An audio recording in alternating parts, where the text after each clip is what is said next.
All right, so for my first interview for tonight, Lars Meyer, aka Hunter Complex, is from the Netherlands, the home base of Heartbeat Hero Radio. He uses a Roland D50 in his live setup. I'm assuming he has more as well, because I see a lot of racks back there. And he's been releasing music as Hunter Complex since 2009, but making music since 1989. He's released an album called Dead Calm 0 Degrees on Burning Witches Records. You can also find that at burningwitchesrecords.bandcamp.com. And he also has a small EP called Rain in Europe on that label. Lars, how you doing? Good, thank you. Thank you for having me on the show. Lars, before we get into the music talk, you had some cool stuff on Instagram. Now I have to look where I placed that. Let's see, the Instagram, and then I can press this, and we can look at some of the pictures you have there. I need to encounter it. You have some nice pictures of Dutch cloud formations walking on the beach, some nice pictures of boats at the sea. You went to the IJzinga Planetarium. So how was your vacation? Yeah, it was really good, really good. Didn't go out of the country because of the virus, of course. Yes. So we took a holiday in the Netherlands, and it was really beautiful. Yeah, saw some nice areas I never saw before, so it was really good. Very nice. So a quick shout out to Sander of synthwavefan.nl. He introduced me to the world of Hunter Complex. Hunter Complex. How did you come up with the name? Actually, it's a song from the band Guided by Voices. I don't know if you have heard of them. They were lo-fi rock band from the 90s. They still exist. They still release like 3 records a year or something.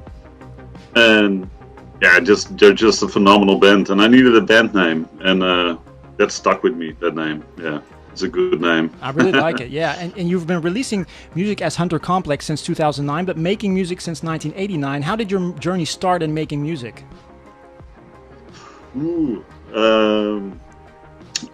I started out with a really small keyboard. Actually, I don't know. I thought I still had it here in my studio, but it's gone now. I think it's somewhere. I could have shown it. Yeah. I started out with a keyboard. I was inspired by guys like Jean-Michel Jarre and Vangelis, or Vangelis. You should say Vangelis, actually. Is that how you originally pronounce it? Yeah, that's the. I think that's the right Greek pronunciation. I think. Yeah, Vangelis. And that guy's really got me into synthesizers and all that kind of stuff. Yeah, and as a little boy, I was really intrigued by that. Of course, Jean-Michel Jarre gave all these huge laser shows in La Défense in Paris, and did one in Houston, one in Lyon. Actually, got him to see him live at Mont Saint-Michel, the island in France. Yeah, he did a big concert there. I think early '90s. Yeah. It was really good. I think I was 14 when I saw that, so that blew me away. Really good stuff. So you listened to his records, and then you bought a keyboard, and you try to emulate what he was creating then, or? Yeah, I tried, but I quickly figured out that I wasn't as good as him at that age. Of course, and then because I wasn't that good yet, or couldn't play really well, I started composing my own music. Instead, yeah, and that really got me going. I think that was late 80s, 88, 89, when I really started recording music. Yeah. And I don't want to... Keyboards. If you don't want to tell your age, it's okay, but what age did you kind of start producing your own music? That was in 88. I think I was 11. Yeah. 11, okay. Oh, that's early. That's young. Yeah. Yeah. That is early. Yeah. All right, well... let's listen to a track of Sander, synthwavefam.nl, picked on episode 15 of the Heartbeat Hero radio show. This is Whitewater by Hunter Complex. Here we go. Cool.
was Whitewater by Hunter Complex. Lars, could you tell us more about this track and how it was created? Maybe what hardware or software you used, or maybe there's a story behind the track?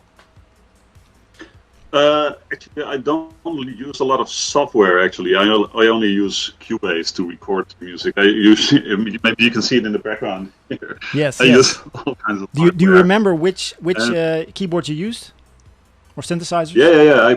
For this one, the big chords you hear in the song. That's Roland D50 synth. And actually, that sound you hear, I think that's a company that tried to emulate the synths Vangelis used in the Blade Runner soundtrack. Oh, cool! You know that sound he used a lot. I think that's a Casio. I don't remember which one exactly, but that's the synth I use. And I use DX7, Yamaha DX7 synth. Yeah, the bass lines. That's a DX7. And for the drums, what do you use for the drums? Do you have a drum computer, or do you use samples for that? No, I sample drums, but I actually load them into an MPC and put the mixing desk again. Yeah, and into a compressor behind me, so that's why they sound really. So, of all the children you have behind you, which is your favorite? I think the D50 is actually my favorite. Yeah. Yeah, and why? Yeah, why is that?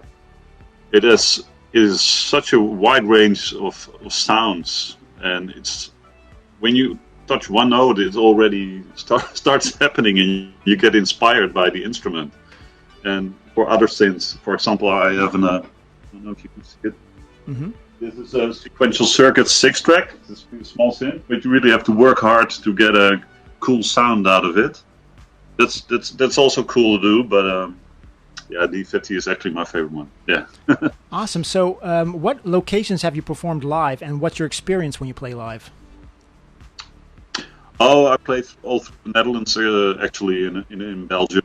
Just those are the areas where I play, and I usually bring 2 synths and my MPC, and there's a lot of improvisation going on, and I use live imagery behind me, visuals from cool movies and that kind of stuff, and things I shot myself.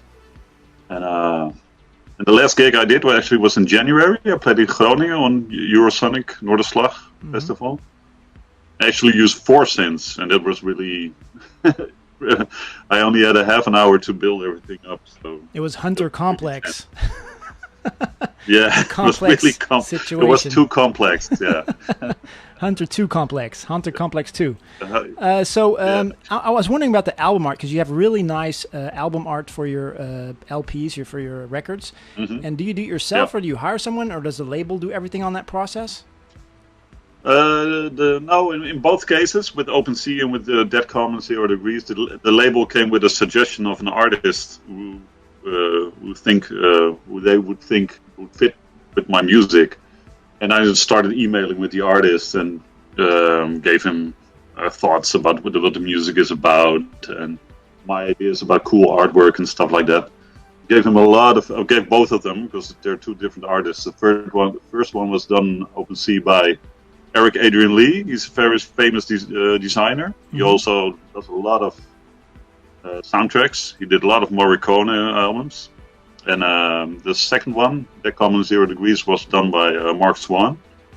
And he also did a lot of sleeves for Burning Witches records. And I just gave him a lot of input, and from there he listened to the music a lot. He really got into the music, and that's what you see in the artwork. It really fits together. It's one thing, and that's perfect, because I'm not a designer myself, so it's really cool to have someone to get your vision across. All right, so the next track I'm going to play gives me a Top Gun feeling, so I had some Top Gun images for that. This is We Fly at Dawn by Hunter Complex.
was We Fly at Dawn by Hunter Complex. And is there a story by We Fly at Dawn?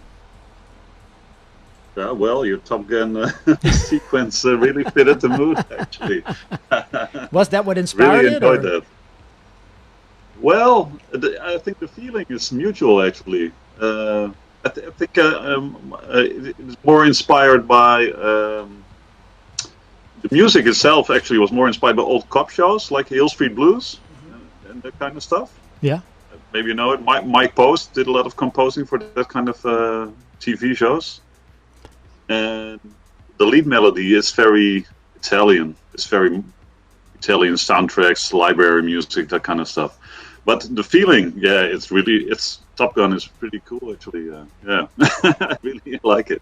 If you could name some of your favorite artists, you mentioned Jean-Michel Jarre. Are there more artists that influence you? Maybe not from the synth scenes, let's say, or are you only focused on that one genre to listen to? I think I saw some other things on your. So who are some of your, what's some music you like to listen to? I'm a really big Prince fan. It's the music behind me. There are a lot of Prince posters here. What's your favorite Prince track? Do you have like one favorite one? Oh man, that's oh geez.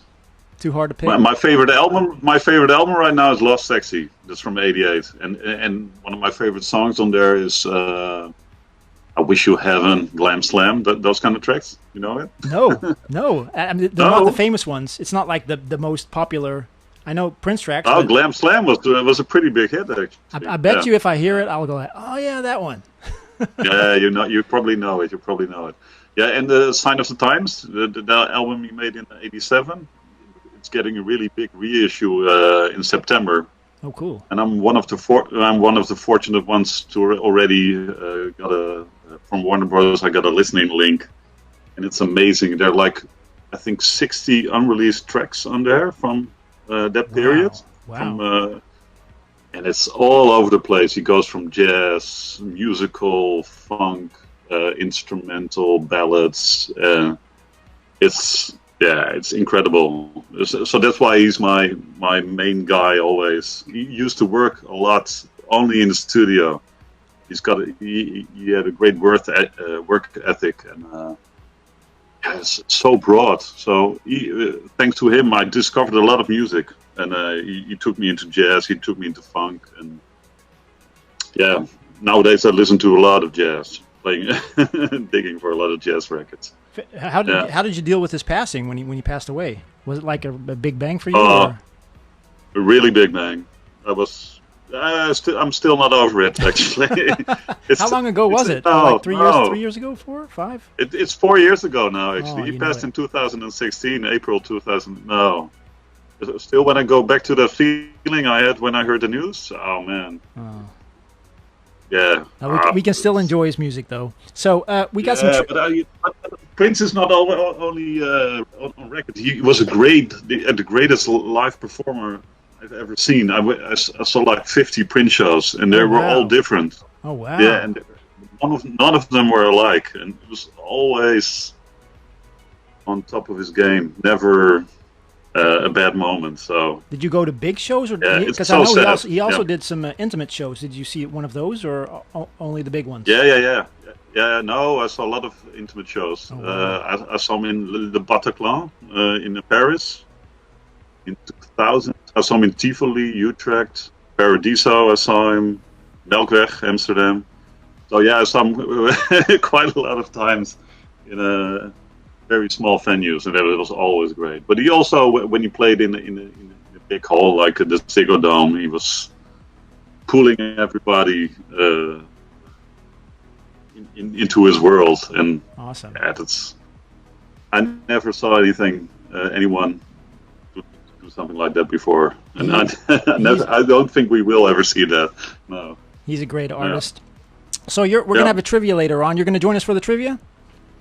Yeah, I will. All right. Just before we go to my next guest, where can people find you, your music, and you on social media? Yeah, if you just type in Hunter Complex everywhere, that's where you find me. They should find you. It's pretty easy. Yeah, and I'm everywhere: Bandcamp, Spotify, Deezer. All right. YouTube. Yeah. So for the last track of Hunter Complex, we're going to play The Call of the Wild. It's from live at Roodkapje, Rotterdam, and it's by Hunter Complex. I got a video that goes with it. Here we go. Cool.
That was Call of the Wild live at Roodkapje, Rotterdam by Hunter Complex.